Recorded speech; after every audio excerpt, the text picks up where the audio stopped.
à toutes et à tous, on se retrouve en live avec Jean-Baptiste. Rapproche-toi Jean-Baptiste, t'es un petit peu sur le côté, t'es un peu coupé.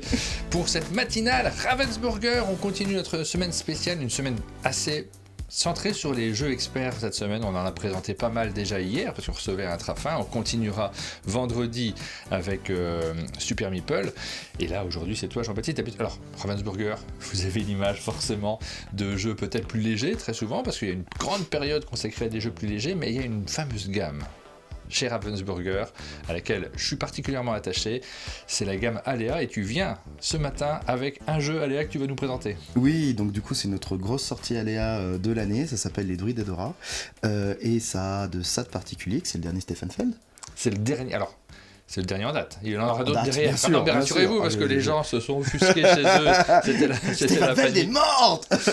Où est la boîte de Génial, nous dit Rachel. C'est chez vous, Génial? Génial, non, c'est pas chez nous, je crois pas. Pourquoi Je sais pas, je me rappelle pas avoir joué à Génial avec Rachel. On va vous parler, donc, comme d'habitude, des jeux Ravensburger. C'est l'occasion de faire un petit point sur ces jeux-là, puisque tu es le représentant Ravensburger. On a l'habitude de te croiser assez régulièrement. Tu es déjà venu à la fois en matinale ici. Ah, voilà, Rachel se mélangeait. Elle nous parlait de Brillant plutôt que de Brillant. Oui, mais Brillant, il est là. On va vous le montrer juste après. Ne t'inquiète pas. On va le présenter. Pas de souci là-dessus. Bah oui, non, parce que Génial, c'est un classique de Knizia. C'est même pas du tout Knizia, Brillant. C'est pas Ralph Sumlinde. Bah oui. C'est la première fois que Rachel confond un truc. Non, mais en fait, elle voulait nous faire un petit piège de bon matin et voir si on suivait ou pas, si on avait bien dormi. Non. Elle me demande de voler la boîte. Alors moi, tu vois, j'avais pour mission de voler la boîte d'Edora surtout, mais c'est bon, on l'a reçue la boîte d'Edora, donc on va pouvoir la regarder au show et se faire des parties. Brillant, j'ai pas encore eu l'occasion d'y jouer, mais tu l'as fait tourner effectivement quand tu es venu au sommet des jeux. Ouais, et il a eu un très bon succès, ouais. Un super accueil critique de profils très différents, et ça a été vraiment très agréable, au point où au sommet des jeux, des gens sont venus piquer des fiches. Pour le retour en train. Ah oui, ils avaient leur dé et ils sont. Ah, c'est du vol de jeu quand même, ça. C'est pas autorisé du tout. Ça fait partie des petits problèmes. On va vous parler de tout ça. On est en train, parce que Jouet JB continue à faire de la mise en place, parce que regardez, le plateau de. J'en ai trois là encore. Il y a un plateau là d'Edora qui a été positionné sur la table. On a commencé une mise en place et pour pouvoir vous le présenter juste après, mais on va pas commencer par ça. On va vous parler des jeux de la rentrée. On va peut-être parler de ceux qui sont déjà sortis, si tu le veux bien. Yes. Alors, mon menu qui marche pas, je sais pas pourquoi. J'appuie sur les boutons, il se passe rien. Donc j'ai dû commettre une erreur dramatique. Je vais le faire manuellement si ça s'affiche pas. Parce que là, vous voyez pas le menu avancé. Ça n'arrive pas d'habitude. Il y a des jeux qui sont déjà disponibles en boutique actuellement et qui sont déjà sortis. Tu nous en as ramené quelques-uns peut-être? Le Prisma est déjà sorti. Hein. Ouais, Prisma est déjà sorti. On en avait parlé pendant le live du sommet des jeux. Donc du coup l'extension de Mycelia. Et donc du coup celui-ci il était sorti fin de l'été. J'ai une tendance tout particulière pour celui-ci parce que je connais très bien l'auteur et parce que c'est une extension qui marche très bien et qui s'insère organiquement, on va dire, dans le jeu de base. Donc j'en avais très peur quand on me l'avait pitché en interne de on va faire une extension et tout, etc. Et en fait ça marche trop bien. C'est vraiment ça marche bien, j'en entends parler en bien un petit peu partout. Je vois beaucoup de formats sur notamment les réseaux sociaux, sur Facebook. Je crois que c'est Romain Avré qui en parle, il me semble, si je me trompe pas. C'est possible. Non, Ludikev, je crois que j'ai vu passer, qui a fait des vidéos dessus sur Facebook. Je confonds, pas Romain Avré. Faut pas prêter les jeux, je sais pas du tout ce qu'il en pense, Romain.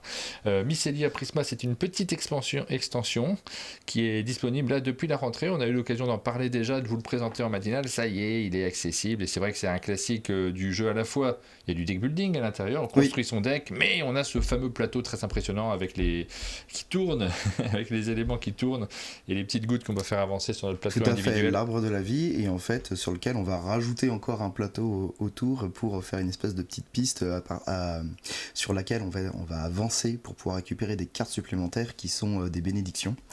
et qui vont ajouter une dimension de jeu qui est complètement différente. Ce qui fait qu'on passe d'un Mycelia qui est quand même assez getaway, qui est un petit peu le jeu de deck building pour les débutants, à quelque chose d'un petit peu plus riche, ou du moins plus profond, et qui permet de gagner une strat un petit peu en complexité, mais aussi en richesse et en diversité de jeu.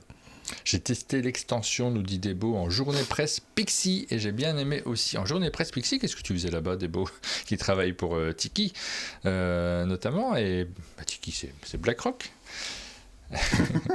Oui, parce que vous êtes distribué par plusieurs personnes. Et vous avez un peu de distribution chez Pixie Game, mais pas uniquement. Oui. Ça dépend aussi des réseaux, je crois. Pixie, c'est plutôt le réseau boutique. Alors en fait non, parce qu'on se distribue aussi nous-mêmes. En fait, on a une politique pour les boutiques aussi. Ouais, on a une politique de multidistribution. Ouais. Donc on a notre portail à nous, qui est le portail Ravensburger, qui est ouvert à tous. Il n'y a pas de conditions de taille ou de volume de chiffre d'affaires. Et après, à côté de ça, il y a forcément des toutes petites boutiques qui elles vont pas se sentir d'acheter trop de Zasnotea, toute Vilenius à la fois, et qui veulent un petit peu égrener, et du coup vont acheter chez d'autres distributeurs, type Pixie, type Yellow, etc. Et pour avoir au passage un petit Las Vegas, un petit Zasnotea, un petit Level Late, et voilà.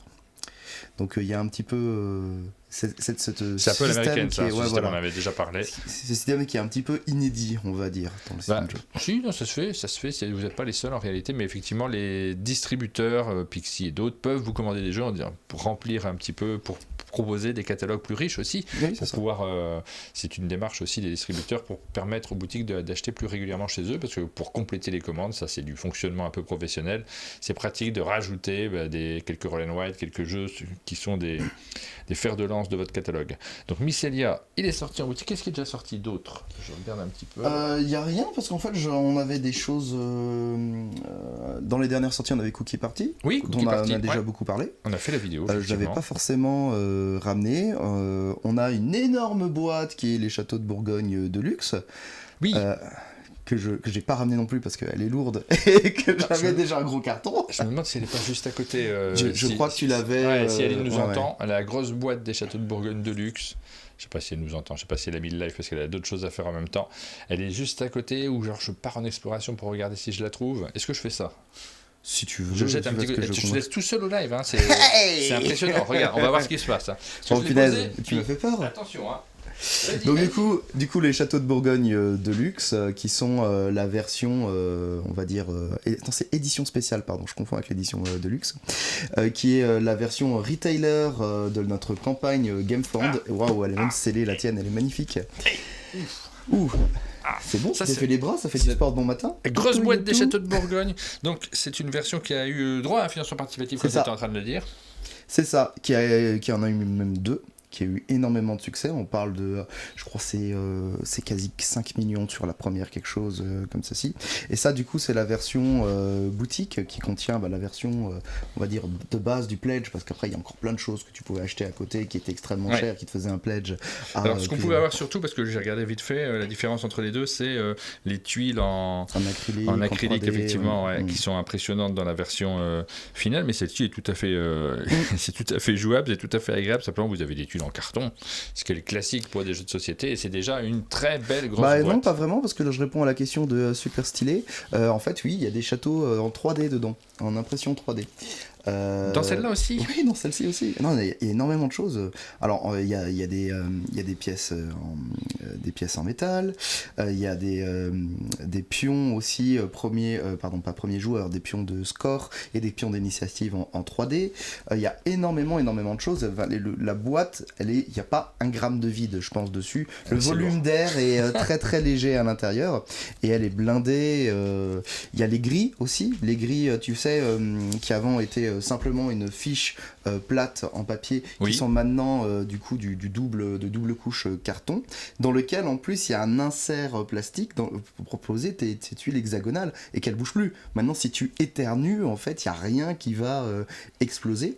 Non, c'est vraiment à la fois très ergo, très agréable à jouer, et puis très beau. C'est la plus belle édition des Châteaux de Bourgogne qu'on a. Tu me diras, c'était pas trop dur. Vous êtes nombreux à l'avoir visiblement, parce que je vous lis sur le chat, j'ai pas mal de messages de oui, c'est très agréable à jouer. Oui, l'extension vignoble, oui, Big Mich a raison. Le matériel est super, j'adore, je confirme, tout est rempli, tout le monde l'a en fait, cette boîte. C'est bien ça. De toute façon, les châteaux de Bourgogne, il faut l'avoir chez soi, ça discute pour savoir quelle version. On a Ludo qui est venu au chalet, qui a joué avec notre boîte également, avec les jetons en acrylique, et lui, il était plus oh non, moi je préfère avoir une toute petite version qui tient pas de place dans ma ludothèque. Donc ça dépend des personnes. Donne mon adresse à JB, nous dit Brenda. T'as ça a raison, il y a aussi des tuiles marchandises en bois. Oui, c'est vrai, on oublie tellement tout ce qu'il y a. Et puis du coup, je sais pas si tu as joué à l'extension Vignoble qui est exclusive à cette édition. Je ne crois pas. Non, je pense pas y avoir joué. Il y a un espèce de petit plateau en terrasse sur lequel tu vas pouvoir poser des tuiles vignobles que tu vas récupérer avec une action qui sont disponibles sur un distributeur en 3D en fait, enfin un présentoir en 3D, et quand tu les poses ça te donne des bonus aussi. C'est un petit peu la même idée que les routes commerciales, l'extension où quand tu faisais l'action vente tu avais des choses en plus, et ça rajoute encore un petit side, une autre salade de points. Bah, c'est un jeu qu'on a envie d'avoir nécessairement, je vous lis sur le chat, c'est un collector forcément celui-ci, vous le cherchez, il est déjà disponible en boutique, ça y est. Ouais. Ça y est, depuis le 29 août, il est revenu en boutique. 29 août, ah oui, c'est pour ça qu'on n'en a pas parlé spécialement. Je crois que juste avant déjà bientôt être en rupture déjà chez nous. Donc... C'est vrai. Ouais, c'était impressionnant.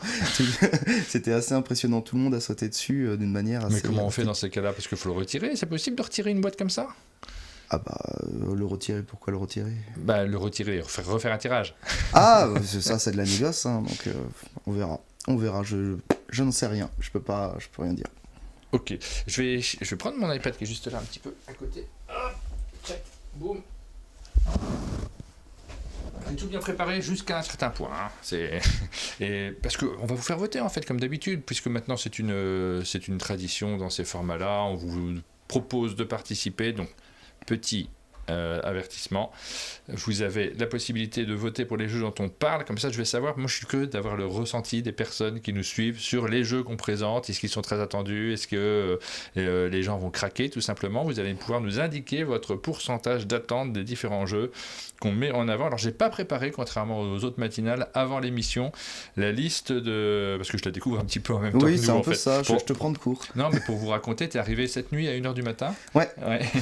Et puis là, entre les deux, on a dormi, et là, on reprend la matinale, donc les choses ne sont pas tout à fait prêtes, c'est pas grave. Je taperai sur l'iPad les différents...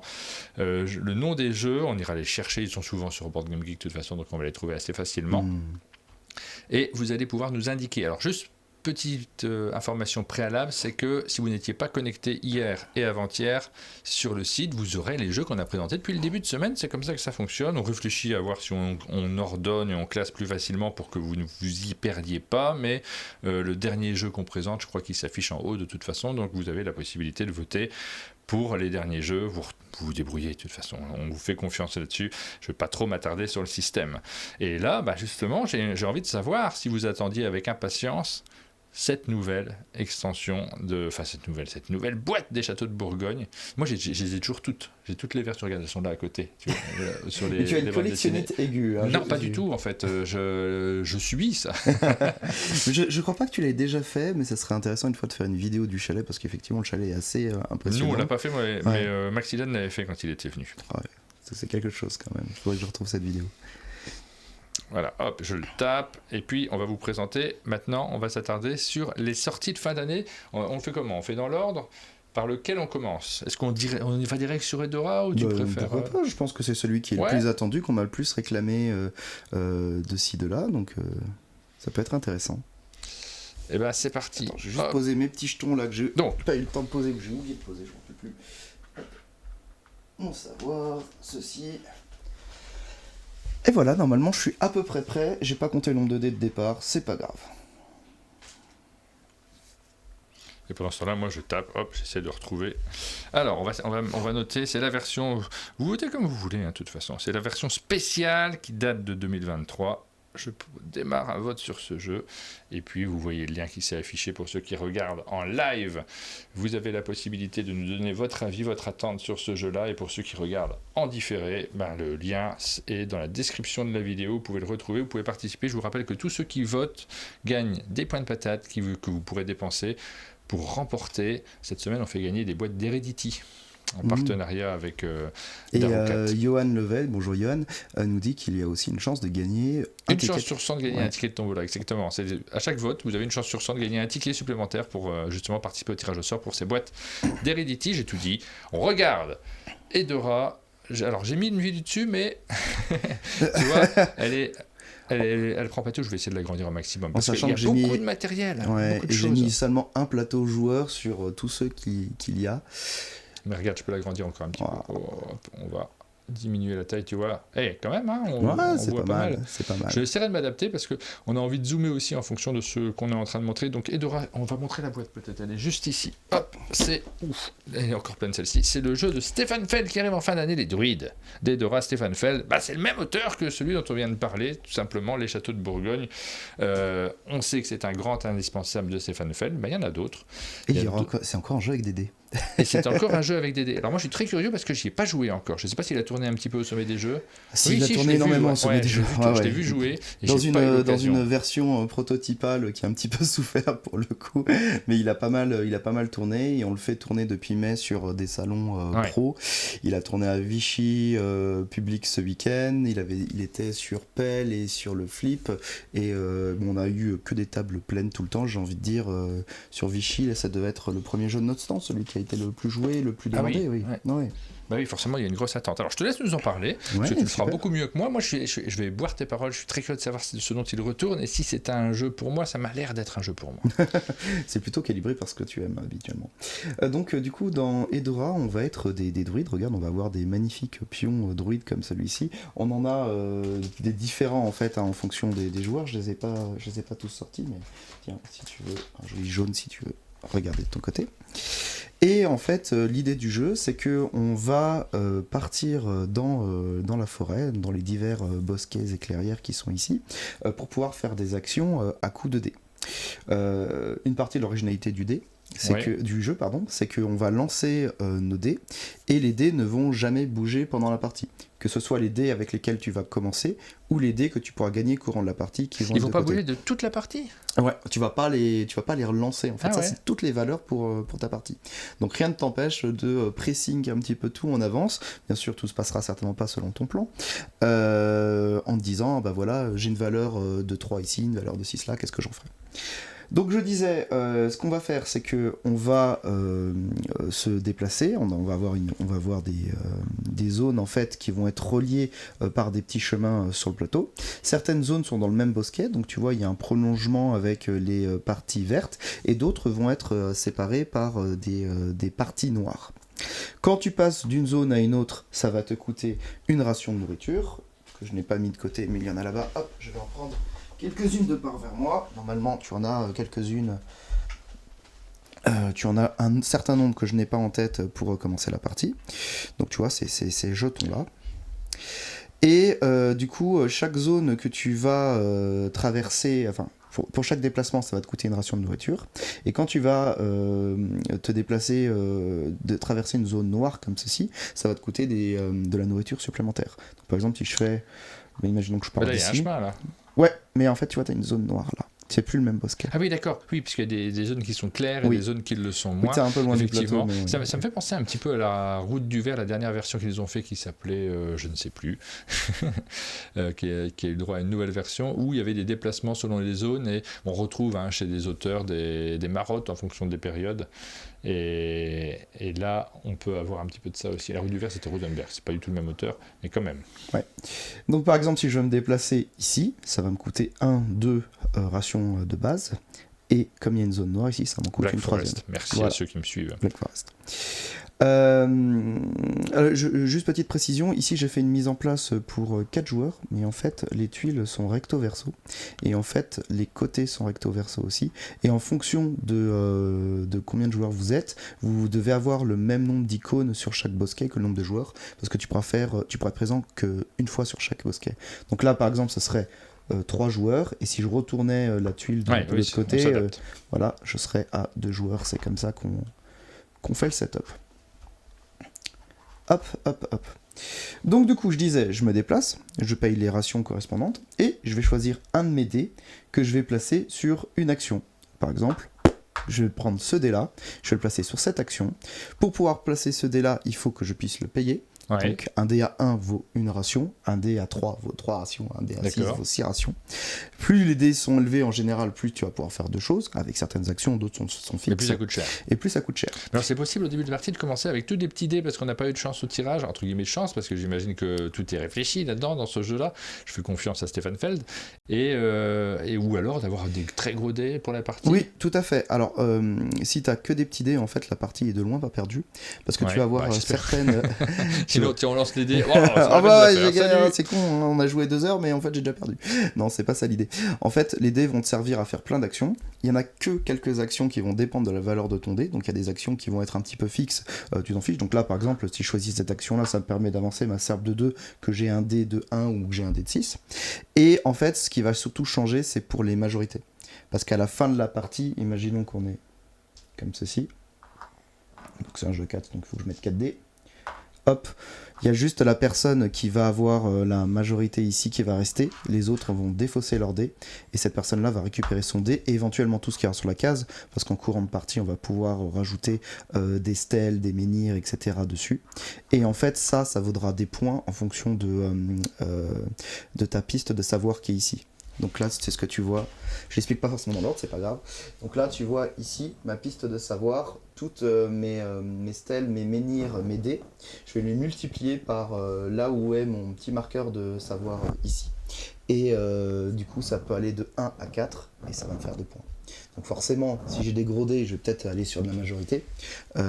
Si j'ai pas des gros dés, c'est pas grave. Sachant qu'il y a encore plein d'objectifs à côté aussi qui te demandent de faire des choses plus ou moins géométriques sur la table. Et ça, t'as pas besoin de gros dés pour le faire. Donc voilà pour la petite explication de en quoi c'est intéressant un gros dé ou pas. Donc je me déplace, je paye les rations, je pose un dé en payant des rations aussi, et je vais faire l'action.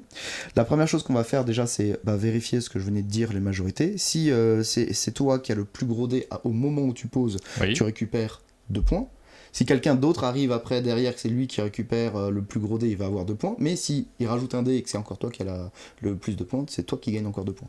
Donc il y a ce petit côté de je vais poser un gros dé ici en me disant que je vais récupérer 2 points par X personnes qui vont me poser des dés, ou pas.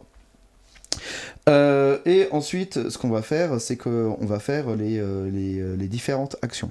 Alors là, il y a l'action du pauvre, hein, qui est je récupère soit 3 dés de la réserve, soit 6 rations. Il y a une action, par exemple ici, qui me dit je peux récupérer un objectif ici supplémentaire. Donc quand je récupère un objectif, par exemple celui-ci, je vais prendre celui-ci, il est plus facile à comprendre, ça va être... Hop, voilà, pardon, c'était celui-là que je voulais prendre. Ça va être avoir posé 4 stèles. Je vais gagner les bonus qui sont ici et qui sont là. Donc 3 serpes et ici 3 points de victoire, par exemple. Je vais en rajouter une autre. Celui-ci, cet objectif, je vais le poser à côté de moi. Et si jamais j'arrive à le faire courant de partie, je le retourne et ça me vaudra 10 points à la fin de la partie. D'accord. J'ai celui-ci qui me permet d'avancer mon marqueur savoir de X. Donc là, il y a marqué 3 ici. Donc du coup, quand je l'avance, ça va me faire un multiplicateur qui est plus élevé pour la fin de la partie. Hop, là, c'est sur ici la piste qu'on voit là-haut. Exactement. On a cette action-là, je les prends dans un ordre complètement non défini, qui me permet de récupérer des petits jetons Guy pour pouvoir faire des potions qui sont là. Les potions, en fait, elles vont avoir un coût en Guy de 1 à 6 et elles vont avoir des pouvoirs qui sont très différents. Donc là, par exemple, tu vois la toute première en bas là, qui va te permettre de poser une stèle comme ceci, et la toute dernière par ici qui va te permettre d'avoir 2 objectifs de ton choix ou récupérer directement 25 points, ce qui est très fort. Et c'est là que c'est intéressant aussi, tu en as certaines qui te permettent de changer la valeur de ton dé de plus ou moins 2. Mais il n'y en a que 2 des potions qui te permettent de faire ça dans l'ensemble de la partie. Et ça, c'est important, oui, parce que là, effectivement, on parle de jeux de dés avec des valeurs fixes. Naturellement, on a envie de les changer. Après, on va avoir pas mal de dés en cours de partie, puisqu'on récupère ceux qui sont sur le côté. On en a 13 en tout, si je dis pas de bêtises. Ouais, donc il y a potentiellement 13 actions. Moi, je suis capable de faire 13-1. Hein. Ouais, c'est tout à fait possible. Et c'est pas grave. C'est pas grave du tout. Parce que tu vas avoir un moment des objectifs comme celui-ci, regarde, tu vois. C'est lequel ? je sais plus, je connais plus les objectifs par cœur, mais des objectifs qui vont te dire que tu vas devoir avoir 4 dés qui vont être alignés, ou que tu dois avoir tous les dés d'un même bosquet, etc., etc. Donc en fait, avoir 80, c'est pas trop grave, parce qu'il y a aussi ce placement qui est là. Les objectifs sont là, vous les voyez peut-être un petit peu mieux sur cette caméra-là. Ouais. Ils sont là au-dessus, voilà. Donc oui, forcément, on a des petits... Ça n'a pas l'air très complexe en soi. Hein. Ah si, on n'a même pas la moitié là. Non, on n'est pas à la moitié. En fait, c'est riche. En fait, c'est principe, pas complexe. Non, mais c'est toujours pareil. C'est ça. C'est sur les jeux experts, ce qui fait qu'un jeu est expert souvent, c'est le nombre de règles qu'il y a à l'intérieur. C'est pas leur complexité. Mais parfois, tu as des jeux où ces règles sont, en plus d'être nombreuses, très tirées par les cheveux. Là, j'ai pas l'impression du tout que c'est tiré par les cheveux. C'est très feldien comme manière de faire. Hein. Tout est très organique, tout est très facile à faire. Du coup, il y a d'autres types d'actions. Il y a... j'en étais là, tac. Les serpes. Les serpes, ça te permet d'avancer ton petit marqueur de serpe ici. Et quand tu arrives à un endroit où il y a 2 fleurs comme ça, tu vas prendre les 2 jetons fleurs, qui ont, du coup, tu vois des petites couleurs, et tu vas les mettre sur ton plateau à côté. Tu vas choisir une fleur que tu vas activer, et une fleur qui sera face cachée, que tu pourras plus jamais avoir. Et en fait, les fleurs, c'est quelque chose, en général, qui amplifie des actions de jeu qui y sont déjà. Donc là, moi, par exemple, j'ai choisi que maintenant, dès que je gagne exactement 3 points, je vais gagner 5 points à la place, et j'ai désactivé celle-ci qui me dit que dès que je fais l'action Guy, je récupère un Guy de plus et 3 points de victoire, parce que j'ai peut-être pas envie de faire des potions. Attention, il y a une potion là-bas qui te permet aussi de retourner des jetons que tu as déjà mis face cachée, donc ça peut être aussi une stratégie de te dire, ah bah tiens, je vais mettre un truc qui m'intéresse face cachée, aller rusher la potion pour pouvoir l'activer juste derrière. Je mets les potions ici. Tout à l'heure, j'avais bougé ma caméra, je me suis rendu compte que j'étais dans un mode où vous ne le voyez pas à l'écran. Donc, j'ai pas toujours suivi, mais vous avez bien compris à vos messages comment fonctionne le jeu. Vous n'avez pas vu tous mes fabuleux mouvements de caméra, je vais essayer de le faire un peu plus là, sur la fin de la présentation du jeu. On a cette action-ci qui permet de récupérer les petits, si tu arrives à me le passer, les petits jetons carrés qui sont juste ici. Alors c'est quoi, ceux-là ? Yes. Hop, on a toute une série de petits jetons. Tu vas en récupérer toujours un. Et en fait, tu vas faire l'action du jeton le nombre de fois où c'est marqué dessus. Donc là, par exemple, ça va te permettre d'avancer de 3 serpes d'ici. Si je l'avais fait... Est-ce que j'en ai un autre ? Ici, il est 3. Ici, il a 2. Ici, ça me permettrait de faire 2 serpes. Encore une fois, indépendamment de la valeur de ton dé. Donc du coup, celui-ci, ça va me permettre de mettre sur... Tu vois, il y a 2 petites coches ici. Hop, sur cet emplacement-là, mettre ma petite serpe. Quand j'aurai fait 3 emplacements ici, je gagnerai 20 points de victoire. Et pour chaque ligne que je ferai, je gagnerai 10 points de victoire supplémentaires. En sachant que ils doivent toujours être de couleurs différentes. À partir du moment où j'ai pris celui-ci, je ne peux plus le reprendre. Ouais. Donc il va falloir que je laisse ça aux autres et que je reprenne un autre qui est là-bas, qui est sur le dessus. Il y a aussi du coup les actions avec ces petits stèles là. Quand je fais ça, je vais enlever la stèle que j'ai ici. Donc, je vais prendre celle-là elle m'intéresse, et je vais la mettre là. Donc je rappelle que ça, la personne qui aura la majorité ici à la fin de la partie récupérera aussi ce petit élément là, et ça fera partie du pécule que tu vas multiplier en fonction de ton savoir. Et quand je fais cette action, du coup, je vais récupérer immédiatement ce que je viens de libérer, et je vais après récupérer toute la ligne. Ce qui veut dire que là, maintenant pour la première fois, je récupère un dé, n'importe lequel de ma réserve, et je récupère de nouveau un dé. La prochaine fois que je ferai ça, pack, je récupérerai du coup 3 rations. Et après, je vais refaire la ligne dans le sens. Donc, je récupérerai 3 rations, puis un dé. Donc, il y a un petit côté... je vais me spécialiser là-dedans, par exemple, pour pouvoir avoir tous les bonus à la fois. Et je vais choisir l'ordre dans lequel je vais le faire. Parce que j'ai besoin de beaucoup de rations, par exemple, parce que j'ai des gros dés. T'as cette action-ci qui est... J'en ai une là, par exemple, qui permet de prendre ces petites stèles ou ces petits menhirs. Je me rappelle plus exactement du wording, je suis désolé, on me corrigera dans le chat. Du coup, de le poser, en fait, comme il est ici. C'est pas le bon. Ici, il est là, pardon, il est là. Donc j'avais bon.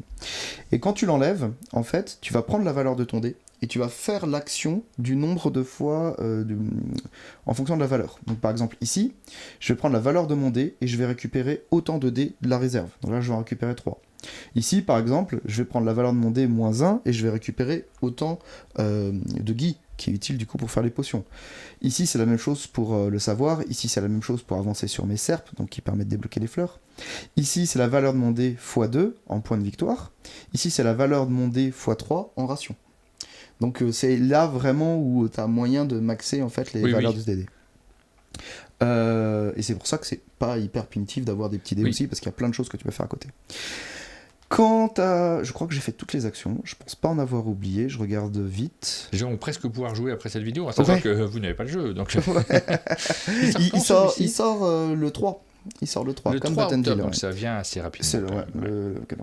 Sachant que tu as aussi une action qui est vraiment l'action de base quand tu peux rien faire, qui te permet de récupérer un dé et 6 rations, mais en général t'évites de la faire celle-ci.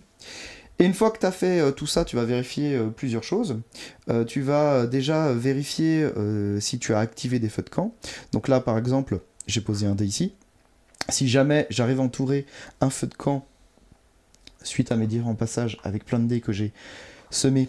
Il y a de la localisation, ouais. Ah oui, de toute façon, il y a des chemins, il y a des bosquets, on se doute bien qu'on va se positionner sur le plateau central et que ça va avoir de l'importance. Et donc là, quand on entoure le feu de camp, qu'est-ce qui se passe ? Eh ben, je récupère tous les bonus qui sont ici. Ouais. Donc, hop, là, j'ai... je le vois pas très bien de loin, mais c'est point de victoire, baie et du coup des rations. Et puis après, je mets le feu de camp pour plus personne l'ait. Sachant qu'il y a des pouvoirs aussi là-dedans dans les fleurs qui améliorent toujours là-dessus, qui te disent tu vas récupérer encore un de ces bonus une fois. Donc tu peux vraiment en fait optimiser, c'est un peu comme les tuiles jaunes dans les châteaux de Bourgogne si tu veux, ton expérience avec ça. Et tu vas faire une autre chose, tu vas vérifier en fait les chemins que tu fais avec tes dés. Donc imaginons que je sois parti comme ceci. Hop. Hop. Et hop. Ah oui, mais ça, c'est pas un coup valide, c'est une mauvaise mise en place de ma part. Donc imaginons... Tac, tac, tac, tac, je vais y arriver, pardon. Tu vois ici, il y a des dolmens qui sont tout autour du plateau. Oui. Ici, j'ai réussi à faire un chemin continu entre le domaine bleu qui est ici et le domaine bleu qui est là. Donc du coup, je vais faire tac, tac, tac, tac, tac, tout ça. En fait, j'ai le droit de les récupérer. Ça me fera des points en fin de partie. Et en plus, si je suis dans les 3 premiers qui font ça, je peux récupérer des dolmens supplémentaires ici. Le premier, il fait ça, il te rapporte 8 points supplémentaires. Le deuxième que tu récupères, il te rapporte 6 points supplémentaires. Le troisième te rapporte 4 points supplémentaires, en sachant que forcément, il n'y en a pas pour tout le monde. Et que tu as aussi des pouvoirs qui sont liés aux dolmens, des objectifs qui sont liés aux dolmens qui sont ici. Ça, il y a plein d'objectifs dans tous les sens. Donc là, si tu arrives à en récupérer 5, c'est-à-dire que quand tu arrives à faire un deuxième chemin, tu en récupères déjà 4, et si tu es par exemple là-bas, tu en récupères un 5e, tu as un objectif qui est là qui te vaut 10 points. Donc tu as vraiment moyen de comboter entre les objectifs que tu veux faire, les potions, les fleurs et ton passage ici par exemple. Je crois que j'ai expliqué quasi tout. Il manque certainement quelques petites nuances. On a un bon aperçu du jeu, en tout cas de ce dont il s'agit. On a bien compris que c'est du Stefan Feld, c'est-à-dire un jeu dans lequel les mécaniques en elles-mêmes, la base mécanique, elle est simple. Le système de dés pour pouvoir faire les actions, les différents... Même les différents scorings sont simples, mais il y en a pas mal. Parce qu'il y a toujours ce côté, je peux faire plein de choses, je ne sais pas ce que je fais. On va réfléchir plutôt à, dans quel ordre je fais les choses, comment je me débrouille. Ça, c'est bien du Stefan Feld. Et effectivement, il y a à la fois des dolmens et des menhirs. On nous pose la question sur le chat à l'intérieur. Là, on vous présentait les druides d'Edora, mais effectivement, on nous parle de Buttonville. Là, juste derrière Buttonville, on vous en parle là juste après. On vous le montre également. Ça, c'est donc... Les druides d'Edora, vous avez la possibilité de nous indiquer sur le système de vote si ce jeu, vous l'attendez particulièrement, ou si vous vous en fichez, c'est possible aussi. Moi, j'attends pas mal. Je vais mettre Stefan Feld en général. Allez. Du coup, est-ce que tu penses que c'est pour toi avec les évidemment que c'est pour moi, bien sûr. Mais ça, il n'y avait pas tellement de doute là-dessus. Hop. Je vois les temps de partie, c'est à peu près 1h30, 2h. Ça dépend du nombre de personnes et puis ça dépend toujours de l'analyse par ici, c'est toujours pareil. Parce que c'est quand même très très riche en termes de plateau, il y a une lisibilité à avoir sur le plateau et il y a des choix à faire. Parce que c'est typiquement le genre de jeu où tu dis « Ah, ça c'est cool, ça c'est cool ». Non, il va falloir faire un choix et tu vas pas pouvoir tout faire. Ou du moins pas tout optimiser. On vous parle des autres jeux plus rapidement parce que celui-ci on avait l'occasion de l'installer. On a fait un zoom dessus, semaine spéciale gros jeu. C'est vraiment de jeu, donc un petit zoom sur Edora. Par contre les autres, on va juste vous montrer les boîtes et vous expliquer ce dont il s'agit plus particulièrement. Justement, on a invoqué les glorieuses guildes de Buttonville. On va vous montrer la boîte. On va vous montrer peut-être l'intérieur. Est-ce que les cartes sont à l'intérieur? Elles sont bien rangées? Elles sont bien rangées. Alors j'avais pas d'exemplaire fini parce qu'il arrivait en stock il y a vraiment pas longtemps et je crois qu'on m'a piqué tous les exemplaires finis. Donc celui-ci ça se voit pas trop mais c'est encore un exemplaire. Oui, non, bah, c'est le bazar. Elles sont pas bien rangées. Non, elles étaient bien rangées. Elles étaient bien rangées, mais là c'est pas le cas. Mais je vous voilà. montre là du bazar de la boîte. Non, alors comme c'est regarde, un exemplaire fait main, ça... on voit la notice. Je pense que le calage est pas forcément. Le calage n'est pas bien fait, mais c'est comme ces boîtes de Dominion dans lesquelles vous avez la possibilité de poser toutes vos cartes. Tu vas essayer de le faire? Non, on n'a pas le temps de le faire. Non, on n'a pas le temps de le faire. De les ranger correctement. Hop, regardez, c'est un gros bazar dans cette boîte. Non, il y en a trop. Mais normalement, elles sont classées par type.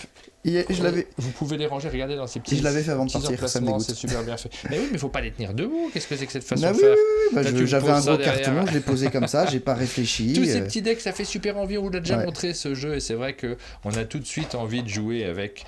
Même le système de rangement, moi, il me plaît bien. Hein, on a envie de jouer avec. Alors, en deux, trois mots sur ce jeu, on est sur un jeu dans lequel on va composer. On va essayer de marquer des points de victoire, évidemment. Je te laisse m'en parler parce que moi, je vais dire n'importe quoi. Du coup, c'est un jeu dans lequel, en fait, on va avoir plein de cartes différentes qui vont représenter des guildes qui vont venir s'installer dans Buttonville. Et en fait, en fonction de la partie, on va pas mettre les mêmes guildes dedans. Donc, il y a des builds de base et puis après, vous pouvez composer vos propres builds et puis essayer de, de créer vos propres combos d'une partie à l'autre. Et en fait, pendant la partie, c'est très simple parce que tu vas avoir une rivière de cartes de 5 cartes au milieu. Tu vas pouvoir en récupérer 2, soit dans la rivière, enfin le forum qu'on appelle dans le jeu, soit du coup avec une partie de la pioche. Et après, tu vas pouvoir jouer X cartes de ta main. Certaines cartes, en fait, ont un pouvoir unique. Qui va juste s'appliquer, et d'autres cartes en fait vont avoir un petit X dessus qui vont te permettre en fait de multiplier le pouvoir, par exemple, qui vont te dire ah bah tu prends X boutons. Les boutons, c'est des points de victoire à la fin de la partie. Ou tu pioches X cartes. Ou si t'en as... Ça combote, quoi. Ouais, c'est ça. Ou si t'en as au moins X, tu rejoues un tour. Ou là, tu vas révéler X cartes de la pioche et tu ajoutes chacune de tes cartes à des sets existants. Et ça, c'est très important parce que c'est un jeu de combo, mais aussi de collection, dans lequel tu peux ne faire qu'une seule collection par couleur. Donc là, par exemple, si j'ai Céleste la voyante, que j'en ai 3 dans ma main, que je les pose, que je fais son pouvoir, et ben si à un moment je veux en rajouter dans ma collection, je peux pas simplement les jouer de ma main pour pouvoir les rajouter à la collection. Il faudra que je choisisse à chaque fois, si j'en joue 4 de plus, je choisis si je garde l'ancien set de 3 ou le nouveau set de 4. Et en fait, si tu veux rajouter des choses à tes sets existants, il va falloir utiliser des pouvoirs. Et c'est très particulier à jouer. C'est particulier, c'est inattendu. En fait, des jeux de cartes, on a l'habitude d'en avoir, mais là, cette fois-ci, ça fonctionne sur le nombre de cartes dont on dispose. Ça crée aussi des réflexions et des synergies entre nos cartes qui ne sont pas communes. J'ai vraiment eu l'impression de jouer à un jeu un peu différent des autres et vraiment beaucoup de renouvellement puisqu'on ne va pas jouer avec les mêmes cartes à chaque partie. Oui, c'est exactement ça. Et les dynamiques sont pas les mêmes et l'appréhension de la fin de partie, parce qu'en fait c'est un jeu qui s'accélère au fur et à mesure. Sophie, j'adore Blob. Blob est génial, c'est un de mes persos préférés. En fait, quand au début de chaque tour, tu dois révéler un blob de ta main ou en prendre un dans le forum au milieu. Et du coup, tu peux le rajouter à un set existant. C'est un des seuls persos qui permet de faire ça. Et résultat, il y a une course au blob avec tout le monde qui est en mode ah, je vais pas lui laisser parce que je sais que là, il en a déjà 5, qu'il va encore en avoir d'autres. Et quand t'as rien, en fait, tes blobs ils se désagrègent. Donc ils partent de ta collection. Et c'est très très rigolo à jouer. Et t'as encore des cartes qui te permettent de débloquer des actions supplémentaires à ton tour. Ils te disent simplement bah voilà, action, tu peux échanger avec des cartes du forum. Ou alors tiens, je l'ai en main. Soulange qui te permet de récupérer une condition supplémentaire de scoring en fin de partie, donc en fonction du nombre de sets que tu as. Donc là, si tu as un set de 2, de 1 et un set de 3, si je dis pas de bêtises, tu as des points supplémentaires. T'as plein de petits combos et des manières de jouer qui sont complètement différentes. Tu peux commencer une partie vraiment avec une idée en tête et faire la partie d'après avec une idée qui est complètement différente. Perturbant en effet, nous dit Rachel, mais très satisfaisant d'aller chercher des combos. C'est vrai que c'est un peu... moi, j'avais pas de réflexe sur ce jeu au départ, je savais pas trop comment jouer exactement. C'est un peu pas comme d'habitude, c'est plutôt bien. Et après, en fonction des parties, on va s'en sortir plus ou moins bien. Quand est-ce qu'il sort, on nous demande ? Le même jour qu'Edora, le 3 octobre. Le 3 octobre. Ouais. Ça vient vite. Oui, c'est bien, on vous les a présentés, donc vous aurez l'occasion de revoter pour eux la semaine prochaine. On fait des sondages, on n'a pas encore tranché avec Johan si on fait des sondages pour les jeux. on voit l'évolution. Puis bien entendu, on voit aussi, avec ce petit système de vote que tu vois là, c'est assez marquant, on voit une incidence en fonction de la façon de présenter les jeux. Évidemment, c'est aussi un outil qui nous permet de mesurer à la fois l'envie des personnes de découvrir des jeux, mais aussi... La compétence du présentateur, c'est ça que tu veux dire. C'est pas la compétence du présentateur à laquelle je pensais, mais l'importance de la communication. C'est-à-dire qu'un jeu où t'as l'équipe qui s'est déplacée, qui l'a présenté, qui a mis l'ambiance... Si on fait le vote plusieurs fois, tu vas pas avoir les mêmes résultats en réalité, selon les présentations et même les publicités. J'aimerais bien faire un vote sur les publicités pour voir si ça change tout en fait sur votre perception des jeux. Il faudrait qu'on refasse le vote à l'occasion discrètement, sans vous prévenir évidemment. Mais sur Tulico, par exemple, la publicité qui passe cette semaine, j'ai vu 2-3 notes de passer sur Tulico des gens qui avaient voté quand le sondage était encore en ligne et qui le votaient très bien cette semaine, peut-être même mieux que la semaine dernière. Je me demande si c'est lié à la pub qu'on fait tourner. On continue après Buttonville. On a quelques autres jeux. Donc ça, c'est ceux qui sortent le 3 octobre. Il y en a d'autres le 3 octobre ? Non, il n'y en a pas d'autres le 3 octobre. Donc celui-ci, on en parlait. Le prochain qui sortira, du coup, c'est Horrified Donjons et Dragons, dont on avait déjà parlé. Celui-là, on en a parlé à Valmeinier notamment. Ouais, on en avait parlé au sommet des jeux. Je crois même qu'on en avait parlé en tout début d'année quand j'étais venu ici. Donc ça, vous le connaissez un petit peu, Horrified. Donc il y avait déjà eu des boîtes d'Horrified, mais cette fois-ci, c'est la licence Donjons et Dragons. C'est surtout ça qui va vous attirer particulièrement. Retrouvez 4 monstres emblématiques dans ce jeu. On vous montre le dos de boîte, les 4 monstres emblématiques. Tout simplement de la licence. Oui, c'est ça. Il y a un mimique, il y a un tyranneuil, le dragon rouge, forcément, la bête éclipsante. Et en fait, chacun a une manière différente d'être battu avec ces petites fiches qui ont des petits puzzles. En fait, par exemple, le tyranneuil, il va avoir une fiche avec plein d'œils partout. Et tu vas devoir poser tes dés sur les yeux pour pouvoir les désactiver, pour pouvoir les battre. Alors que le mimique, en fait, il va avoir un système qui est un petit peu différent parce qu'à chaque fois que sa carte est activée, il va bouger comme ça sur son petit plateau et quand il arrive à un certain endroit, il te fait défausser comment on appelle ça, des objets de ta main. Et si jamais, tout le monde doit le faire, et si jamais toute l'équipe est pas capable de le faire, en fait, il fait monter le niveau de terreur. Et donc voilà, il y a des manières vraiment très différentes de jouer. Moi, ce que j'aime beaucoup dans cette version-là, c'est que il y a déjà un vrai D20 dedans, mais c'est que tout se joue au D20. C'est-à-dire que le côté random de Horrified est assumé à fond et tu vas avoir une carte perso et le pouvoir de ta carte perso, ça va dépendre de ton tirage ou des 20 à faire. Donc si tu fais un 20 naturel ou si tu fais un fumble, ça n'a rien à voir. Tu vas pas pouvoir du tout faire les mêmes actions et il y a un côté pari qui est très fort dedans. Et pareil sur les monstres ne vont pas aller au même endroit sur le plateau, on ne va pas faire les mêmes actions en fonction de ce qu'il fait. Il y a un petit mode campagne aussi dedans pour se battre contre le dragon rouge qui est vraiment très sympa. Il y a toute une question avec l'orbe qui permet de battre le dragon rouge. Il y a énormément de références à Donjons et Dragons à l'intérieur. C'est plus que de la référence, là. C'est le thème du jeu. Oui, c'est ça. Donc voilà, c'est vraiment très agréable à jouer. Puis le côté RP et jouer des rôles, des archétypes de JDR connus, ça permet aussi de rentrer dans le personnage. Enfin, moi, j'ai beaucoup aimé cette version-là. Voilà pour cette Horrified, vous en avez déjà entendu parler. On continue avec lequel ? Alors il y a Amic qui nous dit bien vu de donner envie aux éditeurs de faire des pubs. Mais c'est même pas ça, c'est qu'on se pose la question. Alors toi, tu es convaincu puisque tu viens au chalet pour nous présenter les jeux. Tu sais, la question de la communication. Ouais. Est-ce que ça vaut le coup de communiquer sur les jeux ? Et parfois, il y a des éditeurs qui nous disent ouais, mais ça change rien. De toute façon, ils se vendent. J'ai même pas besoin d'en parler naturellement. Ça dépend toujours de l'ambition de l'éditeur derrière. Ouais. Et en fait, on se rend pas compte. Ouais. On se rend pas compte de l'incidence. Nous, on le voit très bien sur les différents. Depuis qu'on a ce système de sondage. On se rend très bien compte déjà du nombre de personnes qui suivent l'émission. Là, vous êtes 219 ce matin, tout de suite. Mais vous êtes plus d'un millier qui allez vous succéder sur cette matinale. Et à chaque fois, vous entendez parler des jeux, vous êtes nombreux à la regarder en replay. Forcément, ces envies, ces attentes, elles se créent aussi en fonction du bouche à oreille, de la découverte. Oui, c'est aussi simple que ça. Et en fait, ce questionnement-là, les éditeurs se le posent. Nous, on se le pose très régulièrement. On n'est pas sûr de comment il faut communiquer. Et on a tellement peu de stats. Là, on a des stats qui sont tangibles sur lesquels on peut vraiment avoir des informations avec, regarde, je te montre, on a des graphiques sur les attentes des joueurs, le nombre de personnes. Là derrière, j'imagine. Ouais, il y a beaucoup de réflexions sur l'outil et ça nous permet aussi de voir, indépendamment de vendre des choses, c'est pas le but. D'ailleurs, cette matinale, sachez-le, elle est gratuite. Les éditeurs se déplacent au chalet, mais on ne fait pas payer le format. On continue avec lequel ?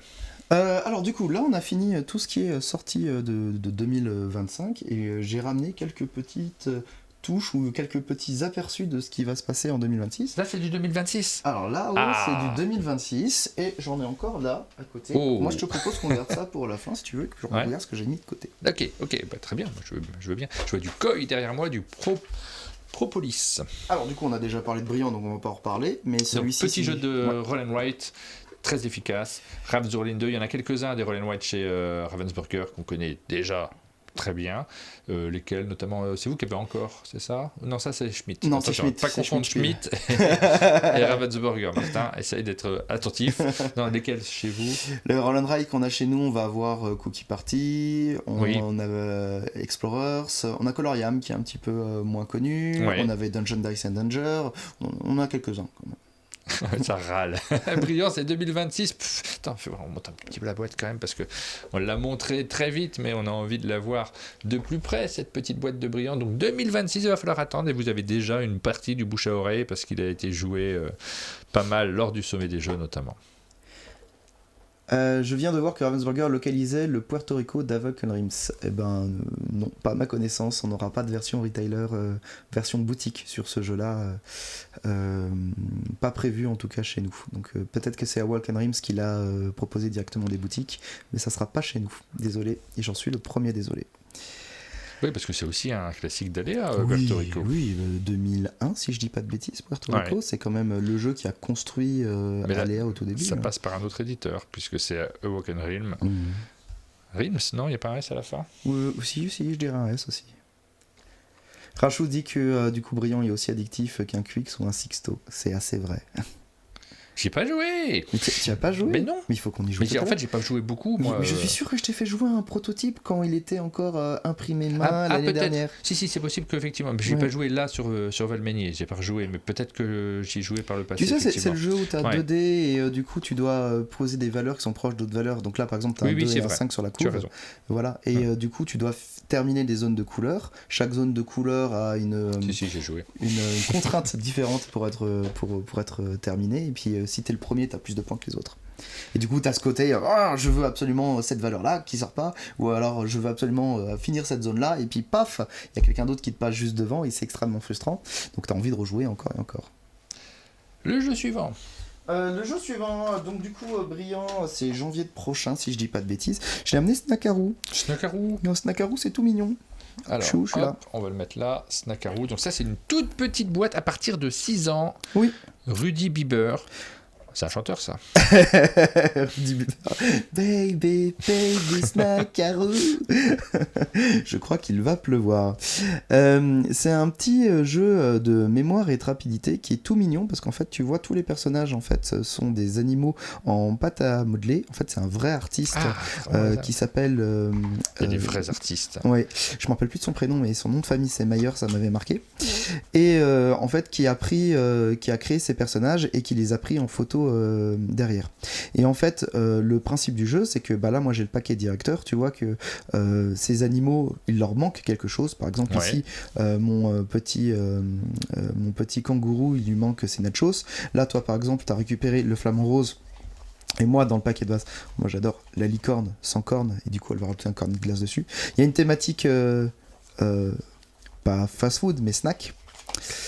Donc, tu vois, là, par exemple, on va tous avoir nos cartes, on a les mêmes cartes que dans le paquet directeur, on va les regarder et en faire 2 tas. Tu peux regarder qu'un seul tas. Et tu dois essayer de te souvenir à peu près ce qu'il y a dans ton tas, parce que quand, on a notre petit flamant rose tout nu, à qui il manque son petit donut qui apparaît, va falloir que tu choisisses un de tes tas, et que tu le dépiles, comment t'appelles ça, enfin, que tu oui, voilà. J'ai pas d'autre mot que dépiler. Je veux bien tu fasses défiler les cartes très rapidement pour essayer de te retrouver en premier. C'est un jeu de rapidité, ton flamant rose. Si tu arrives à le récupérer en premier, tu récupères le flamant rose, ça va te valoir du coup des points positifs à la fin de la partie. Tous les gens qui vont par ici à trouver, en fait, on va regarder leur paquet.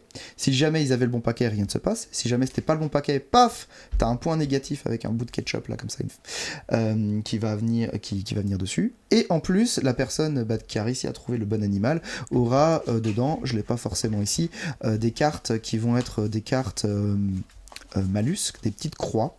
Je l'ai pas, c'est pas grave, et en fait qui vont pourrir ton deck, qui vont faire que tu vas mettre plus de temps à tourner ton deck. Et du coup, au début, t'as un seul tas, après t'as 2 tas, après t'as 3 tas, et ça devient de plus en plus, on va dire, complexe. Et c'est très rigolo parce que t'as vraiment ce mix entre de la mémoire et de la rapidité, des gens qui sont très bons en rapidité, qui se font avoir parce qu'ils ont choisi le mauvais paquet, et vice-versa. Et c'est très très marrant, c'est vraiment le... Oui, là on voit très bien hein, le genre de jeu et le genre de public à qui ça s'adresse. Moi je suis curieux de jouer à ce genre de jeu. Je vous fais voter mais j'ai pas de visuel, donc simplement hop, je lance un vote sans que vous voyez de visuel particulier, mais vous avez compris ce dont il s'agit. C'est ça. Et t'essaies d'aller vite, et c'est le genre de jeu. Putain, ils l'ont mis avant moi. Et j'aime beaucoup toutes les illustrations qu'il y a dessus, et je veux juste montrer un petit truc auquel je pense maintenant. C'est qu'il y a quelque chose d'indispensable dans ce jeu, un Ravensburger. Un Ravensburger, waouh, pourquoi je l'ai pas, je parle pas très bien allemand, on voit le burger. Alors, et Raven, ça veut dire Raven, c'est corbeau. Ah d'accord, je savais pas. En fait, tous les petits animaux, en fait, il y a des jeux de mots dessus. Tu vois là, c'est un bubblefish. Parce qu'il fait des bulles de... parce que c'est un poisson lune, donc un bubblefish en anglais, mais aussi parce qu'il fait des bulles de chewing-gum. Là, c'est un unicorn, parce qu'il a un cône de glace. Il y a des private jokes dedans. Corbeau plus sandwich, oui, bien sûr. Voilà, le Ravensburger. C'est juste la traduction littérale. Ça, c'est Snackao. Yes. Je vais rester sur les jeux pour les tout petits. Donc celui-ci, il arrive en mars-avril. Ça s'appelle Bon. C'est un petit jeu déjà que moi j'aime beaucoup en termes design parce qu'il est tout mignon avec ce monstre et son appareil dentaire. Hop, et c'est un jeu dans lequel tu vas avoir une petite boîte en métal. Et dans cette boîte en métal, il y a des cartes toutes rondes. Bon, déjà la notice, POC. Et en fait, ça va être un jeu de pli pour enfants. Ça va être un jeu de pli à partir de 5 ans, dans lequel à chaque tour, tu vas essayer de remporter un prix pour soit avoir, il faut les détacher, soit avoir des points, soit pas perdre de points, parce que les petites fourmis te mangent tes bonbons. Ça, c'est les points, ouais. Et en fait, on va tous avoir un certain nombre de cartes en main, qui sont, de différentes tailles et de différentes couleurs. Et donc moi, par exemple, imaginons que je joue vert, tu dois suivre en vert, pack, et les autres personnes vont jouer vert autour, en fait, et on va voir la taille. C'est pas des numéros, c'est la taille des cartes qui font que exactement. Donc, on est plus fort que l'autre ou pas. Celui donc qui a le diamètre. Ouais, en fait, tu vas les comparer. Donc maintenant, imaginons que j'ai joué ça, t'as joué ça. Ouais. On voit très clairement que c'est toi qui as la plus grande. Oui. Et du coup, c'est toi qui vas remporter le pli. Ce qui est bien, parce que là, par exemple, tu vas gagner 2 points, ce qui est pas bien quand tu as une fourmi. Et dedans, en fait, tu as t'as des atouts, qui sont du coup les monstres ici, qui eux mangent tout, qui vont toujours gagner sur tout ce qu'il faut, mais ils sont aussi, eux, en plusieurs diamètres, donc forcément, si je joue un atout et que toi tu joues un plus gros atout, c'est toi qui remporte le pli. On voit tout de suite que c'est un atout. Moi j'avais peu de doutes là-dessus. Donc voilà, c'est un petit jeu tout mignon, qui permet d'initier au jeu de pli, c'est ce que dit la boîte, prenez goût au jeu de pli. C'est fait par Timothée Decroix, qui est suisse, si je ne dis pas de bêtises. Ah, j'ai déjà vu ce nom, je crois que c'est lui qui avait fait le jeu qu'on appelait Gratte Mama. Comment c'est ça? Ah, c'est possible. Et en tout cas, il était à Étourville. C'est au creux de ta main, je crois. Ah, mais oui, au creux de ta main, oui, tout à fait. Oui, c'est lui qui l'a fait, tout à fait. Qui est très beau, très poétique aussi, ce jeu. C'est très chouette, ça. J'ai envie de découvrir, effectivement. Les jeux de pli pour enfants, c'est pas une mauvaise idée, on n'en a pas nécessairement. C'est la période des jeux de pli, mais à cet âge-là, on n'en a pas trop. Puis surtout dans un si bel écrin. On dirait vraiment Monstres et compagnie, nous dit Amic. Ouais, c'est vrai, il y a un petit côté Monstres et compagnie. Alors, je vais pas le remettre très proprement dans sa boîte, mais il sera mis comme il sera mis pour être mis derrière. Hop, je vais le mettre là. Voilà, toc. Il va tomber. Il va pas tomber. Il va tomber. Bon, c'est pas grave. Je vais parler d'autre chose. Ça va un peu plus te parler. Mais ça me parlait, moi, le jeu de pli. Franchement, non, mais vraiment, le jeu de pli avec des cartes différentes, j'ai toujours cette curiosité de comment on fait pour développer, qu'est-ce qu'on trouve comme idée originale pour les enfants. Moi, je suis curieux de voir comment ça marche, est-ce que ça marche bien. Tu vois, mon tout petit que tu connais du sommet des jeux, il arrive à jouer à ça assez facilement, alors qu'il a... Ça paraît, assez immédiat. Oui, parce que c'est facile, c'est extrêmement graphique, en fait. Le Loup-garou pour une nuit, donc ça, c'est l'édition spéciale. On avait des petites boîtes chez Ravensburger, celle-ci est un peu plus luxueuse, on a l'impression. Donc l'année prochaine, en fait, c'est les 10 ans de Loup-garou pour une nuit.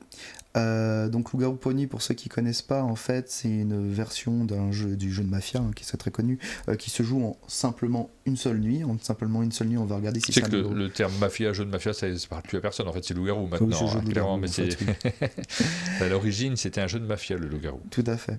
Et du coup, on va regarder en fait si c'est un loup-garou qui a été éliminé par le village, c'est les villageois qui gagnent. Et si c'est un villageois, c'est le loup-garou qui gagne. Mais il va se passer beaucoup plus de choses comme ça pendant la nuit parce qu'on va appeler énormément de personnages et quasi tous les personnages.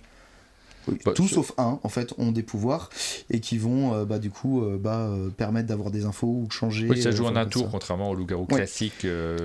Et une des grosses originalités du jeu, à mon sens aussi, c'est que tu sais avec quel rôle tu commences et en général, tu ne sais pas avec quel rôle tu finis. Et c'est très très bizarre d'avoir quelqu'un qui va dire ah bah moi je suis la noiseuse, j'ai interverti ton rôle et celui-là d'autre, et bien là tu te dis ah bah attends mais moi en fait j'étais loup-garou, donc du coup il faut éliminer cette personne là parce que j'ai très bien compris qu'en fait je suis devenu villageois et qu'il faut que je change de camp, et l'autre personne qui dit non mais en fait je t'ai bluffé, j'ai pas du tout changé ton rôle, donc c'est contre toi qu'on va voter. Donc c'est plein de petits retournements, de coups de Trafalgar qui sont comme ça et qui sont un peu plus déroutants que les jeux de mafia de loup-garou classique. Donc voilà, pour c'est surtout c'est après une application aussi, c'est ça qui permet de jouer de manière un peu plus où tout le monde peut jouer. En fait c'est ça, c'est que tu as une seule élimination, t'as pas de maître du jeu et ça joue à partir de 3 joueurs. C'est vraiment les 3 points forts du jeu. Et donc du coup ça vient avec un nouvel écran, donc si vous n'avez pas encore le jeu original ou si vous l'avez et que vous voulez vraiment avoir une version un petit peu plus déluxifiée, celle-ci va arriver en janvier, et du coup tu arrives avec une boîte magnétique alors que l'autre était une boîte cloche classique. Tu as toujours dedans du coup tous les feuillets avec tous les éléments dedans. Tu as des tuiles qui sont profilées, des petites boîtes pour les jetons, parce qu'en fait les jetons servent quand vous n'utilisez pas l'appli pour pouvoir appeler tous les personnages, et puis toute la boîte en fait a ce côté foil doré qui est magnifique. Donc voilà, il y a énormément de contenu déjà qui existe autour de ce jeu, donc je vais peut-être pas en parler plus que ça. Rachou dit j'ai une version illustrée par mes enfants avec un alcoolique collector. J'ai tellement envie de voir ça. Nous, on avait sur l'application, on avait la possibilité à l'époque de modifier les sons. On avait changé les sons dans l'application, rajouter des bêtises, très clairement, et c'était assez agréable. Je sais pas si c'est toujours possible. Je crois pas que c'est possible avec cette version-là, mais avec la version américaine de l'application, ça allait encore. Ça allait encore, et ça dépend aussi, je pense, des supports. Si vous êtes sur Android ou Apple, c'est pas la même chose. Sur Apple en général, c'est plus compliqué. Oui, je crois que c'est plus compliqué sur Apple, effectivement, voire pas possible.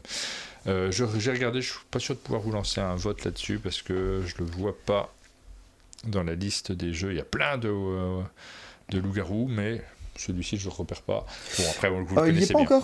Il n'y est pas encore, ça c'est une annonce qu'on a fait du coup à Vichy Pro il y a c'est juste édition spéciale, c'est le même jeu, mais alors non, c'est pas vraiment le même jeu, pardon, j'ai oublié de dire ça. T'as oublié de dire un truc. J'ai oublié de dire un truc. En fait, dans le jeu de base, il y a du coup 16 rôles, là il y en a 28. D'accord. En fait, c'est une combinaison de la première et de la deuxième boîte avec les rôles qu'on trouvait les plus pertinents, les plus sympas, etc. Donc en fait, c'est très rentable aussi, au lieu d'acheter 2 boîtes, on a qu'une seule acheter. Ok. Du coup, il nous reste ces 2 jeux-là. Il nous reste ces 2 jeux-là, donc... Alors, mais quoi ? Qu'est-ce que c'est quoi ?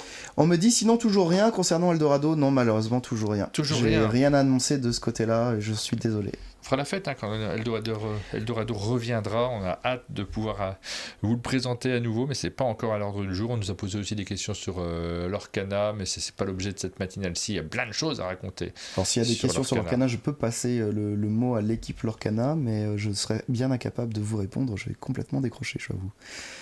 Koi, donc c'est pas quoi, c'est Koi. On est sur les carpes. Vous l'avez pas sorti encore, l'excellente celle-ci. Les cartes Koi, les carpes. Les carpes Koi, oui, c'est tout à fait ça. c'est hop là, c'est un jeu du coup qu'on va localiser qui a été édité par DV Game et donc les mêmes qui ont fait Banzai, et on va retrouver une petite ADN commune, mais on est largement plus poilu que Banzai, on est plus sur du familial plus / initié, et en fait c'est un jeu dans lequel vous allez vraiment construire un bassin de carpe koi. Donc il va avoir plein de petites tuiles que vous allez récupérer, comme sur Bonsaï, en récupérant en duo cartes et tuiles, mais qui font pas du tout la même chose. Les tuiles, il y en a plein de différentes qui vont pas faire la même chose. Tu as des tuiles standards, tu as des tuiles sur lesquelles tu peux rajouter des nénuphars, tu as des tuiles sur lesquelles tu vas pouvoir rajouter des fontaines. Et en fonction de comment tu construis ton bassin, à la fois avec tes carpes ou sans carpes, parce que tu peux jouer complètement sans carpes et faire un bassin vide, c'est possible et ça sera viable au niveau points. Tu vas gagner des points. En sachant que l'idée ça va être aussi un petit peu d'optimiser ton tour, parce que quand tu vas récupérer des cartes ici, tu vas pouvoir optimiser l'action de pause. Donc là, par exemple, ça va me permettre de rajouter des ouvriers qui me permettent de rajouter plus de nénuphars à mon tour, enfin, en plus dans mon action de base de rajouter des nénuphars, ou de déplacer des carpe-koi, ou de rajouter les petits trucs avec les fontaines, etc. etc., etc. Et les carpe-koi te vaudront plus de points si tu arrives complètement à les entourer, si elles touchent des nénuphars ou d'autres objectifs. Les fontaines, c'est des lanternes, je dis toujours fontaines, mais c'est des lanternes, te vaudront des points en fonction de toutes les tuiles qui sont devant, mais en plus, elles te permettront de récupérer des petits tickets comme ça, des petits parchemins qui donneront des actions supplémentaires. Et à chaque partie, tu vas avoir 3 cartes différentes qui sont des cartes objectifs qui vont changer complètement la partie. Il y en a 16 en tout si je dis pas de bêtises, et ça va te donner des objectifs que tu peux faire ou pas, mais qui sont en général assez puissantes quand tu vas pouvoir les rajouter. Par exemple le pont rouge, là, le magnifique pont rouge que tu as là, c'est comme une super lanterne. Une lanterne ça vaut des points juste sur la case au milieu, pour tout ce qu'il y a en face. Avec le pont, c'est tout ce qui va être sur les 3 cases face à elle qui vaudra des points, et ainsi de suite. Et en fait ce qui est super agréable dans le jeu, c'est que tu vas vraiment faire ton bassin à toi. À la fin c'est super satisfaisant parce que tu vas avoir quelque chose qui va être très graphique, et en fonction de ce sur quoi tu es allé, tu vas pas du tout avoir le même rendu et pas du tout la même composition de points. Moi j'y ai rejoué encore lundi dernier je crois avec des collègues qui n'avaient pas joué, et moi j'ai fait vraiment un petit bassin avec un petit peu de tout dedans. J'ai une collègue qui a fait que des carpes, j'ai un autre collègue qui a fait que des lanternes et des objectifs à côté, et ça n'avait pas du tout le même rendu, c'était super intéressant. Et j'avoue que ça me tente plus que Bonsaï. La question qui se pose aussi, c'est comment les boutiques vont réagir. Est-ce qu'elles vont prendre les deux jeux? C'est pas le même jeu, mais quand même.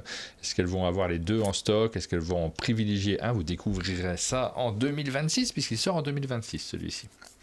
Et on termine avec le dernier jeu, c'est Propolis. On l'a présenté encore il n'y a pas très longtemps, ce jeu-là, peut-être la semaine dernière, je ne me souviens plus, mais on le présente assez régulièrement, puisqu'il y a eu des annonces diverses et variées, et là, ça y est, on sait qu'il arrive en version française. Je crois qu'on l'avait annoncé en version étrangère, mais pas forcément la version française, je ne sais plus. Alors du coup, ça sera... Vous en avez parlé au sommet des jeux déjà, il me semble. Je ne me rappelle plus, je pense pas, parce que je crois pas que je l'ai Molly Johnson, Romer Melvins, Shao Stankiewicz, et ça sera chez vous, effectivement. On aurait pu se poser la question de savoir s'il n'allait pas sortir chez Gigamic, parce qu'ils ont fait cette série de jeux pendant une période. C'est vrai, je ne pourrais pas te dire pourquoi. C'est chez vous, c'est chez ça se fait chez nous, on est très content de l'avoir chez nous. Ça sera dans la Gamaleya pour le coup, tu sais, il y a plusieurs formats. Oui, la petite Gamaleya, d'accord. La petite Gamaleya. Il va être adapté du coup, ça ne sera pas le même boitage. Non, ça reste quelque chose de relativement light. Donc pour les personnes qui connaissent pas Propolis, on va avoir un petit monde d'abeilles. On va construire plein de petites ruches, des petites ruches qui vaudront des points en fin de partie, et je sais pas si on le voit bien sur cette partie-là. On le voit pas mal quand même. On le voit pas mal. En fait, le jeu, il va se passer, tu as plusieurs actions que tu peux faire en cours de ta partie. Tu peux soit poser des abeilles sur cette zone-là qui va te permettre de récupérer des ressources. Donc certaines ressources sont très faciles à voir, type les jaunes, et d'autres sont très difficiles à voir, type les lilas. Ressources qui vont te permettre, avec une autre action, de construire des bâtiments.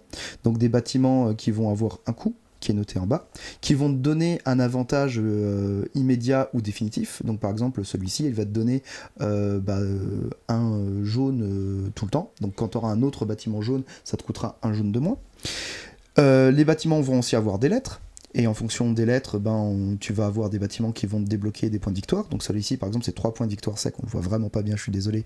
Il y en a d'autres qui vont dire c'est 2 points de victoire cartes, mais on voit l'esprit du jeu, on voit la simplicité aussi, parce que c'est le cas de toute cette gamme de jeux qui sont développés à l'origine par AEG, on les trouve chez AEG. Je vois Flatout, c'est Flatout qui les développe. Je crois que c'est oui tout à fait. Je suis pas sûr que ce soit AEG. Et en fait, du coup, à la fin de la partie, tu vas compter la manière dont tes bâtiments scorent. Tu as des bâtiments spéciaux que tu vas pouvoir récupérer aussi en fonction de ce que tu as réussi à construire, qui sont en plus. Et ça se joue très rapidement. Ouais, c'est simple, accessible, ça s'explique rapidement, ça se joue tout de suite. Après, moi, je n'ai pas encore joué, donc il faut y jouer pour se rendre compte aussi de l'attachement. On le fera, on vous conseillera éventuellement, on dira du mal de tes jeux peut-être, si on ne les apprécie pas, ça fait partie du jeu. Ça, c'est Propolis, c'est le dernier jeu qu'on vous présente aujourd'hui, voilà, pour des jeux qui sortiront. Donc là, on est sur du début 2026, Propolis? Non, peut-être pas, parce qu'on n'a pas encore la boîte. Propolis, si je dis pas de bêtises, c'est avril 2026. Avril, ça va venir vite quand même, hein. Vous avez eu l'occasion de voter, vous avez eu l'occasion de participer, je te donnerai quelques infos sur les statistiques. Merci à tous ceux qui participent à nos émissions, c'est précieux pour nous, ça nous permet vraiment de cibler de plus en plus ce qu'on vous raconte, et puis à partir de début octobre, on reviendra sur cette statistique en faisant des formats courts qui vous présenteront les jeux qu'on a mis en avant pendant la semaine. Là, on a aussi des classements, par exemple, là, si je vous montre tout de suite, est-ce que ça va s'afficher? Oui, vous voyez le classement, les jeux qui ont été le plus votés. Alors forcément, il y en a 2 de cette matinale, les Châteaux de Bourgogne et les Druides d'Edora. Après, ça varie en fonction aussi, parce que les gens votent aussi sur les replays. Ça varie au cours de journée. Vous voyez que Miams, c'est le jeu le plus attendu de cette semaine. J'ai toujours pas joué. Il se glisse là, parce que là, c'est une sortie de cette semaine, Miams. Edora, on l'a dit, c'est le 3 octobre, donc on va vous faire revoter un petit peu plus tard. On vous en reparlera dans la rubrique des sorties du 3 octobre. Mais dans celle de cette semaine-ci, c'est Miams qui arrive en tête. Je regarde devant lequel. Je passe sur les graphiques et on va regarder ça rapidement. On a pas mal de types de jeux. Il faut que j'actualise. Hop, tout va bien. Ah bah du coup je me relogue. je suis là, vous inquiétez pas, j'arrive, on regarde les graphiques. Miams donc est le jeu le plus attendu cette semaine devant Tag Team qui sort également cette semaine.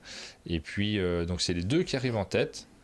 Et Thunder Road Vendetta, voilà pour le classement de la semaine, des sorties de la semaine, mais là on se rajoute des avant-premières ou des jeux qu'on attend. Alors c'est pas le cas de le Château de Bourgogne qui est déjà sorti, mais les Druides d'Edora, ils se placent assez haut également dans vos attentes parmi tous ceux qu'on vous a présentés cette semaine sur la chaîne d'un monde de jeux. Et je le rappelle, pour ceux qui veulent participer au tirage au sort qui aura lieu vendredi, vous avez des points de patate. On a monté le prix des tickets de Tombola, mais il va y en avoir quand même beaucoup qui seront distribués.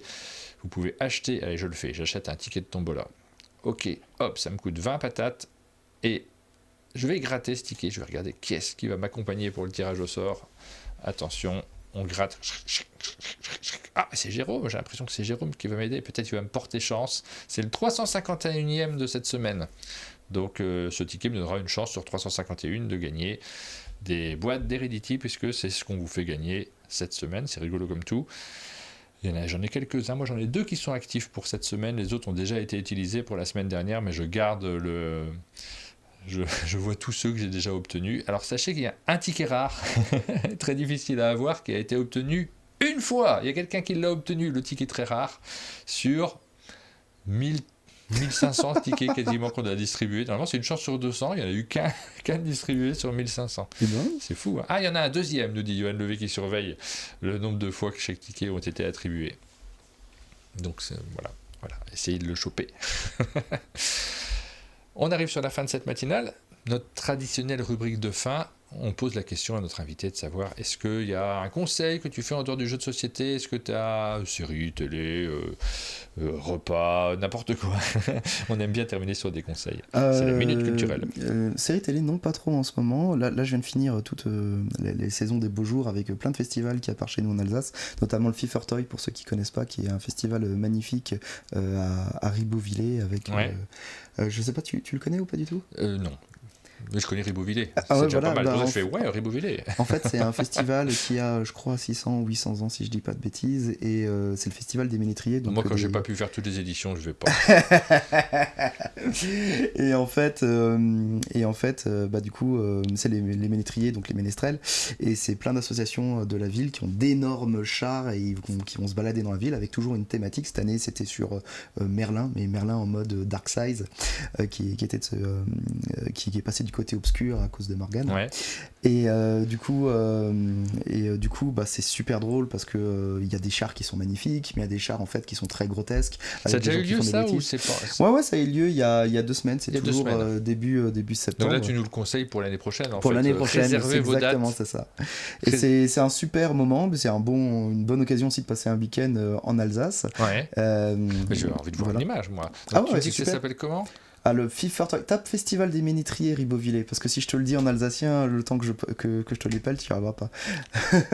Je vais taper festival, ça je sais l'écrire.